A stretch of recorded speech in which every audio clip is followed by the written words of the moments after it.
So last session, we are here to talk about collaboration, but also what we can be optimistic about. For the audience, you've met Clare Gardiner-Barnes earlier today, and you've just, of course, been hearing from Malcolm. So I'm not going to spend too much time on introductions. I've got a little thing I'm going to mention later, but let's start with you, Clare. I've heard a heap today. What excites you? What are you optimistic about? And perhaps just straight out of the gate, that sort of challenge around genuine collaboration. Any thoughts on, what we can do to really change the dynamics there? Well, to kick off, I have to say, I'm not sure if this microphone is working. Yeah? Yeah. Thank you. It's been a while since I sat down with Monica, so I just love her energy. And I have to just say, we used to talk about city planning in our meetings together in her office, and it's lovely to hear your enthusiasm and passion again, Monica, for collaboration, because it is so important for the different layers of government and for industry to collaborate, and the energy levels that Monica gives off, it's just, it's so inspiring to have that level of energy when you're working on a project where there's like obstacle after obstacle after obstacle, and you meet with someone at a city council level who just wants to solve the problem, has some vision and get on with the solution. Not sit around talking and meeting after meeting after meeting. So I just, thanks for that, Monica, to just see you again and experience that love and passion that you have for the City of Sydney and all you do for it. And I do need to say one more thing, and that is after my session today, I think I had over a dozen people come and talk to me about my passion for data. And I know it's very late in the afternoon to raise this as something that's really exciting, but it was just wonderful to have so many people in the room come to me and say, that was so good to hear you talk about data, because IT is not the issue, it is people. And we need to get together and solve this problem and make sure that the data sharing that goes on between industry and layers of government and the duplication that happens just stops. Taxpayers are paying for project after project to duplicate that effort, and it's just not good enough. And this is a really serious issue when we are in a day and age when what really good data analytics can provide for us for city planning and infrastructure across many portfolios and across different layers of government, and the exciting questions you can ask when you see the different cuts of that data. So we just need to get on and do it. Malcolm, before I turn to you, I'm going to jump on that one because and every person who came and spoke to Clare needs to also come and speak to me and send me an email, and we'll jump on this one at CEDA and get people together and talk about how we progress this. My background on this, I'm also a data nerd. I was the Productivity Commissioner who worked with the Chair of the Productivity Commission a few years ago, who was Peter Harris at the time, to do the Data Access and Use Report. So I'm equally enlivened by this, and there are just too many ridiculous obstacles and barriers that get in the way of using it. And if we think that data is the new resource that drives future prosperity, we absolutely have to do a better job. So open invitation to anyone who spoke to Clare. At the risk of duplication, come and speak to me, and I'll take the baton and make sure that we all connect to one another. Malcolm. Well, I'm the architect, so I kind of enjoy data, but I kind of sit in that floppy area. It is a hearts and minds, though. If the mind is the data and the fact, we know as human beings we take decisions, driven by our emotional triggers very substantially. And so I guess it goes back to how do you collaborate? You know, it's finding common purpose. And I know that sounds kind of, hard to deliver. What is common purpose? I had a great experience once, sounds like a bit of a name drop, whatever it is, sitting with Al Gore, talking about inconvenient truth and asking, how do you take the fact of the graph and turn that into a common purpose? And, looking at the Marshall Plan, looking at the Apollo programs, and we're hearing a bit of that in the discussion. The storytelling of how you take the data and validate it into a lifestyle, I think we really struggle with.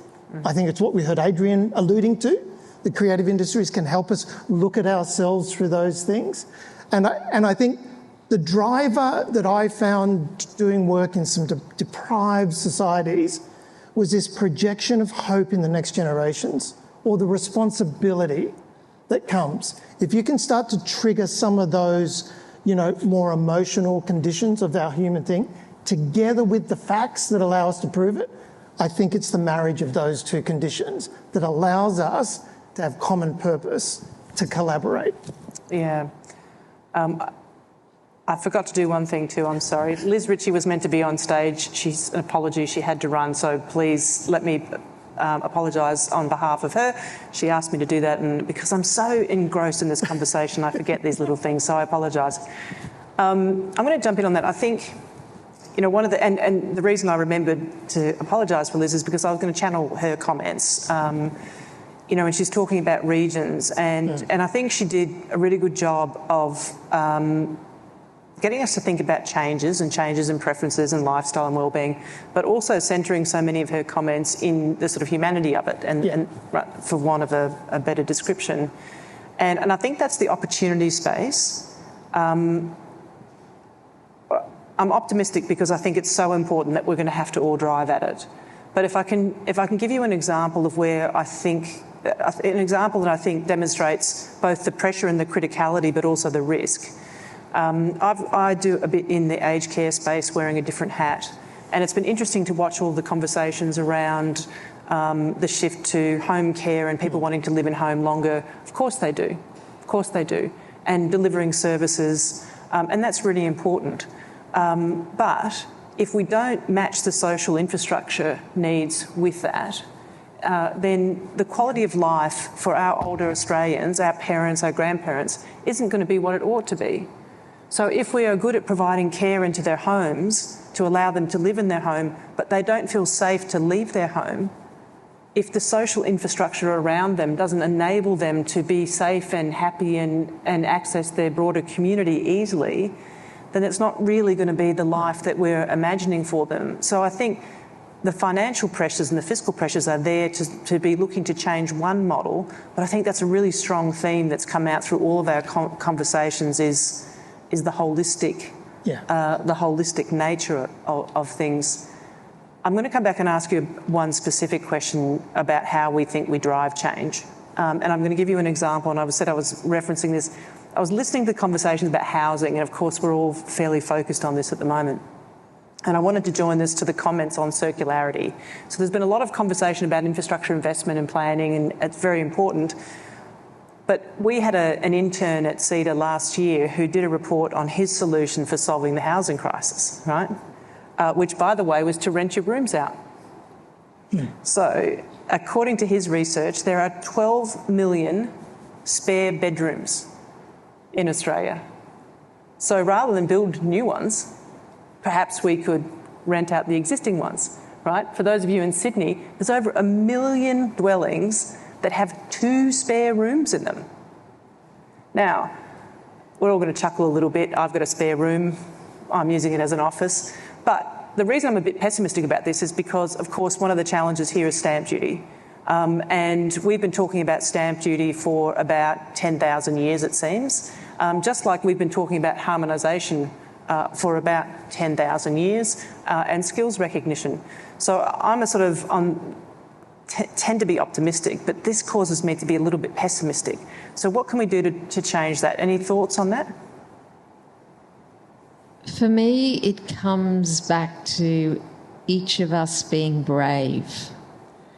nothing's ever going to change if we just keep thinking about how the world needs to change in our heads, or just talk to the person next to us or talk to the neighbour about it. We have to be brave enough to act, and have people around us who will act with us. Be that first follower, the second follower, whatever it is that you're comfortable with. But I've got a son who's an artist, one who's an architect. In fact, I'm missing his opening show tonight because I'm here. And I have a father-in-law who's just moved into my home for the rest of his life.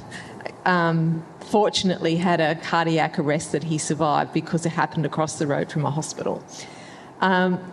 Things are changing all around us every 5 minutes, and the community that we build in that change, and being brave enough to talk about, together we can do this.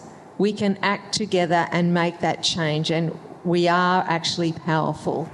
I want to have a talk to my kids about the intergenerational stuff that we're facing with my father-in-law and them as artists, and their struggles and their vision for the future, because they're very brave and they want to put out there their views, and they do. So how can I support them as a mum to make that change happen, so the future of their world is the place that it needs to be and should be? Yeah. Well, Malcolm. Wow. Okay, thank you. Good luck. Yeah. I think I'll take total other tack. I guess there's an instinct. I always, as someone who kind of designs city projects, we're trying to jump out 20 years. And it's always interesting to start that discussion by doing the reverse. Go back 20 years. We didn't have these things, or they were just starting. And I guess there's a feeling that I've heard come up a few times of the way in which we value things and the role of economics. The circularity, the way in which it was described as kind of a build it and dispose of relationship is going, but that's an economic condition. That's a cost of labour issue. That's a supply issue. Talking to big car manufacturers, you change the law and it says you own that car forever. You're responsible for taking it back, or a fridge manufacturer, or if you circularise these things. I guess it's the two things. The bravery, Bridget described it terrifically. We suffer slightly from our liberal democratic system. But if we can kind of create the common baselines of policy that we buy into, I have a sense that you change those rules and then you start to feel economics move around it, whether it's the issues, like I said earlier, about insurance or other things. I can feel those pressures moving, because 20 years ago when we were talking about ecological design, it was a kind of physical thing. Today, it's an economic risk strategy. And so I think that's some of the directions that we're heading in. Well, I love the really expansive and challenging comments to finish off our day, so I'm not going to seek to add to that. I am going to thank you both. I'm going to thank the audience for your engagement and participation all day. I am, of course, going to also thank our sponsors, the APP Group, for supporting today's event and enabling us to bring you all together, and hopefully having contributed to building a shared ambition around so many of the issues that we talked about today. Good news, there's enough questions in the app now, or comments in the app, that I am going to let you have drinks. But beforehand, I did just want to close out with one thing. I always love to finish our CEDA events by giving you a bit of a look ahead to what we might continue to excite you about. And what I wanted to tell you was that we've been having a lot of conversations with our members about what they're looking for from us. And one of the things that they've said to us is they want us to be braver.